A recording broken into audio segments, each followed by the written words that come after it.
Okay, we'll begin with assistant coach Matt Abdelmassih. I might as well start with the first choice, fellow Giants fan, Robin Washut. The only reason why I'm staying on the Zoom is because Robin's wearing his Giants hat and shirt. I like it. Hey man, long time coming. All right, so obviously, Fred kind of ran down the 2021 class, talked about the things he liked in it. I guess I just wanted to ask you, how proud you as a staff were to assemble that class in the middle of a pandemic when you're bringing guys in that have never been to Lincoln, Nebraska, have never seen the campus, and yet, you're still able to sell this vision of what you and Fred and the rest of the staff are trying to build. Yeah, I mean, ultimately, everyone's on the same level playing field with everything getting shut down in March and remain shut down. And I think what you're seeing is relationships are the ones that are carrying through with getting commitments from these kids. We were fortunate enough to have Wilhelm on an official visit last year for the Ohio State game, which was clearly a incredible opportunity to showcase everything that not only as a program but as a university we have to offer all these kids. With K-Shay, that's a relationship that dated back prior to me coming to Nebraska, and same thing with Bryce. So, the familiarity certainly paid off with all three kids and carried through. But, when it comes to the challenging times, it speaks volume to the resources we have at the school.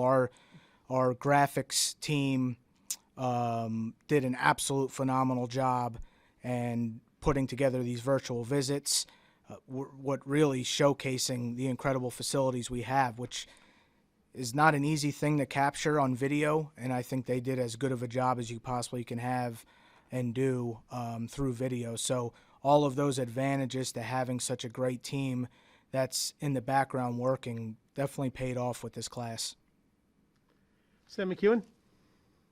Hey, Matt, congrats on the class. Hey, obviously, you guys are really good and savvy at working transfer markets and understanding where players might be moving. But I found it notable that there are two high school kids, top 100 kids in this class.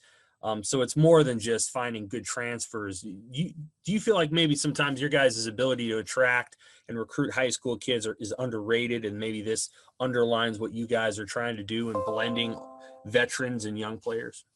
Yeah, I mean, certainly it's very well chronicled of being aggressive in the transfer market.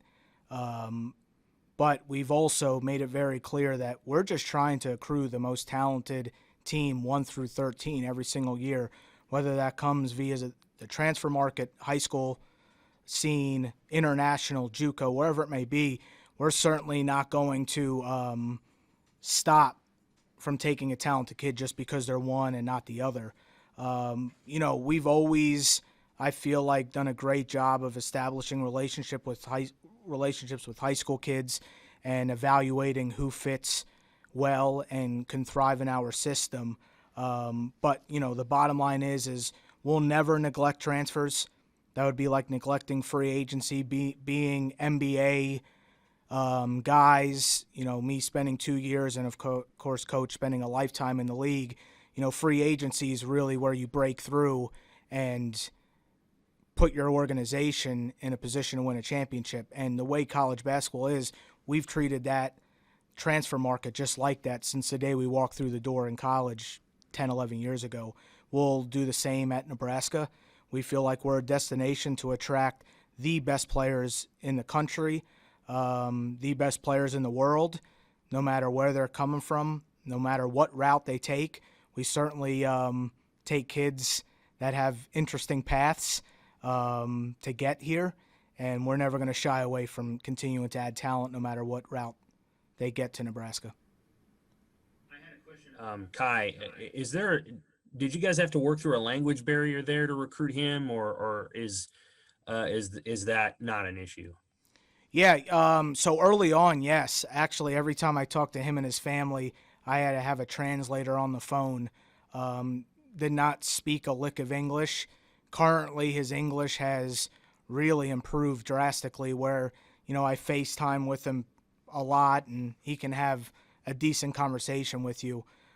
So, he's as hard of a worker I've ever seen, not only on the court but off the court, because you're talking about and not that many people on the Zoom call have been to Ranger, Texas, but this is a kid that came from a city in Japan, so a different part of the world, and got transplanted and put in Ranger, Texas.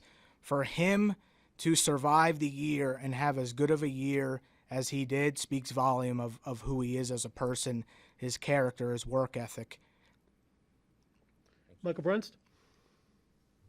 And Matt, Fred had kind of talked a little bit about Wilhelm and maybe kind of what you initially saw in him, in scouting him. I mean, is he kind of the perfect fit for the offense you guys want to run in terms of what he can do? Yeah, I mean, he certainly was, to me, the priority at that position from the beginning of, like, when Coach said when we saw him in Virginia at the top 100 camp. You need skill on the floor if you're going to play in this system, and we're going to win at the level that we expect to. And he brings that versatility at that spot that we desperately need. His ability to stretch the floor, knock down shots. Like Coach said, his passing ability is unbelievable. And, the exciting thing about all three kids, but specifically Wilhelm, is they're not even close to reaching their potential. And that's really exciting because the foundation that he has, Wilhelm, that is very, very good, but where he can go is even better. And, one thing that I've always believed in, of course, from day one, dating back to our years at Iowa State, is, when you give Fred Hoiberg the skill and the versatility, good luck guarding it. And that's how I feel about the three guys coming in. Just one quick follow-up too. I mean, everything you guys kind of had to fight with, not being able to get out and recruit and, the extended dead period and all that other stuff. How much of a selling point is Fred's system? I mean, it seems like that's kind of the common thread with a lot of these guys is just how attractive that is to recruits. So, of course, the system is important, but the important factor when you're recruiting, especially to Nebraska, is the system is backed up by unbelievable results. Having 10 NBA players in 5 years when we were at Iowa State is a tremendous achievement, and that's what the kids want to hear. How are you going to give me that path to make the NBA and reach my goals? Specifically with Bryce, that's important. When you put yourself in the category having that fifth star, that NBA talk is as vital as can be in selling him that this is going to be the place that maximizes his talent. The system certainly maximizes the skill sets of our players. Always being one of the fastest teams in the country, the faster you play, the more opportunities you have. The more opportunities you have, probably the happiness is as high as possibly can be. And that to me is all ingredients to really having the success that we all think we will have at Nebraska. And, certainly having all the proven results, the proven track record was huge in assembling the class. Mitch Sherman from The Athletic. Hey, Matt, I'm just looking at Ranger, Texas here on the map. I don't think I've been there. But since you were talking about transfers, question on that. As the NCAA looks to potentially make some significant changes here in the next year on sitting out for Division I transfers, how does that impact the playing field and the strategy that you'll have and have to change, if you have to change it at all, in regard to the way you approach those? Well, it probably makes for my wife being even more pissed off at me in the spring, because that means these kids, it's going to be even more crazy movement in April, May, and past that. Listen, I'm always a big advocate in giving the players more rights and opportunities, and certainly this does that. I think that there's plenty of scenarios across the country where kids were penalized sitting out when it was not their doing. I think it creates uniformity across the board, which I think we're definitely in need of. For us specifically, it won't change anything. We're going to be active. Whatever the rules are, we'll adapt. There's no reason not to adapt when I feel like we're one of the first programs to show that you can build a program off of transfers, and we'll continue to show that and continue to benefit off of having really productive springs.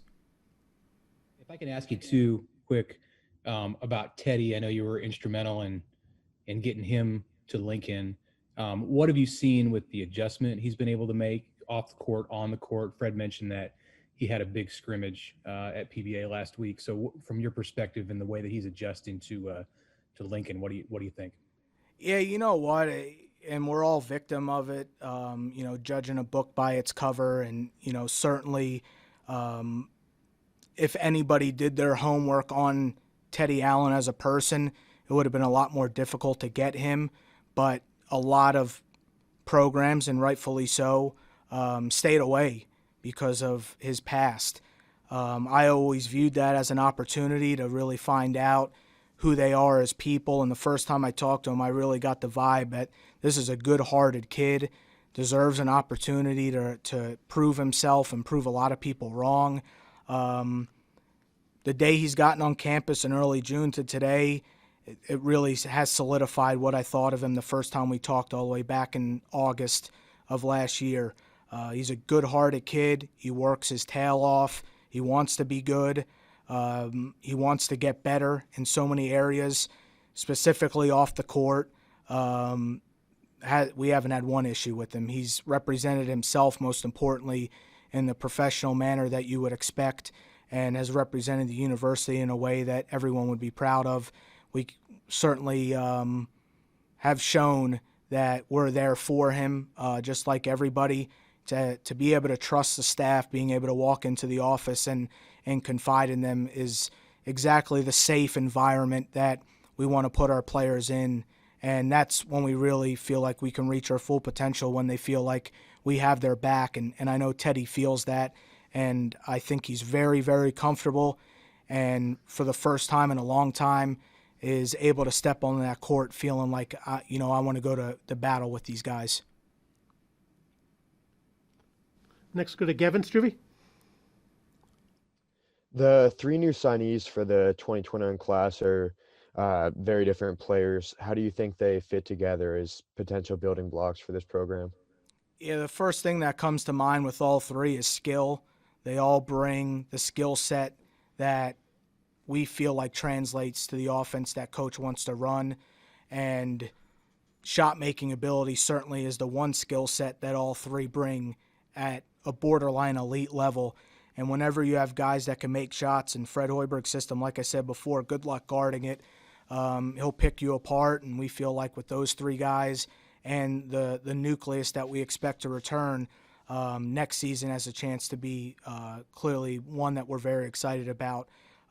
Just like this year, we feel like we have shot-making ability to really showcase the system at the level that could translate in the wing column. And last, we'll go to Robin Washington. Hey, Matt, another interesting wrinkle to this year is the potential for, the free year of eligibility. You guys have two seniors. Have you talked to Thor or Kobe about, what their potential plans would be as far as coming back maybe in 21, 22? And I guess what's your your stance on that right now? Yeah, I think was a great rule and very fair, because although we hope to get a full season in, I think you have to be realistic. There's going to be interruptions, and none of it's caused or inflicted by any one individual. This is something we have no control over. So to give them that year of eligibility was something that is beneficial for every student athlete. When it comes to Kobe and Thor, we have talked to them about it. It's so premature to even have those conversations. But when they passed it, in fairness, we talked to everybody about it, because, it's definitely impacts every player in the entire country. So it's not like there's any decision being made on today's date. It's something that will play out as time goes on. I think it's just great to have options, and we wanted to make sure all our kids know that those options will be respected, and when the time is right, discuss it with them and see what's the best for them. Perfect. Thank you guys, everyone, for joining the call today. This will conclude today's call.